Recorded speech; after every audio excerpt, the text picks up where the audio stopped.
শুভ সকাল। আজ 20 সেপ্টেম্বর শনিবার। জানিয়ে দেব গত 24 ঘন্টায় বেনাপোল বন্দর দিয়ে পার্শ্ববর্তী দেশ ভারতের সাথে আমদানি রপ্তানি বাণিজ্য এবং পাসপোর্টধারী যাতায়াত তথ্য।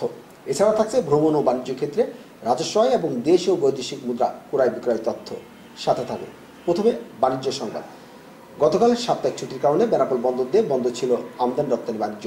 তবে বাণিজ্য বন্ধ থাকলেও এদিন দু দেশের মধ্যে স্বাভাবিক ছিল পাসপোর্টধারী যাতায়াত। গতকাল বেনাপোল স্থল বন্দর দিয়ে ভারত এবং বাংলাদেশের মধ্যে মোট 2041 জন পাসপোর্টধারী যাতায়াত করেছে। এই সমস্ত পাসপোর্টধারীদের মধ্যে বেনাপোল বন্দর দিয়ে ভারতে গেছে 1278 জন এবং ভারত থেকে ফিরেছে 763 জন।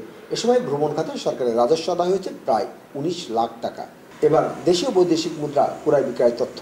স্থানীয় মানি চেঞ্জারগুলোর তথ্য মতে আজ বাংলাদেশি 100 টাকার বিনিময়ে রুপি পাওয়া গেছে 73 টাকা 20 পয়সা। অপরদিকে ভারতীয় 100 রুপির বিনিময়ে বাংলাদেশি টাকা মিলেছে 136 টাকা 50 পয়সা। প্রতি ইউএস ডলারের ক্রয় মূল্য ছিল 124 টাকা 50 পয়সা এবং বিক্রয় মূল্য 125 টাকা 50 পয়সা। সাথে থাকার জন্য ধন্যবাদ। নিয়মিত এ ধরনের তথ্য পেতে যুক্ত থাকুন আজকের কথা ফেসবুক পেজ ও ইউটিউব চ্যানেলের সাথে। সে পর্যন্ত সবাই ভালো থাকবেন, সুস্থ থাকবেন। আল্লাহ হাফেজ।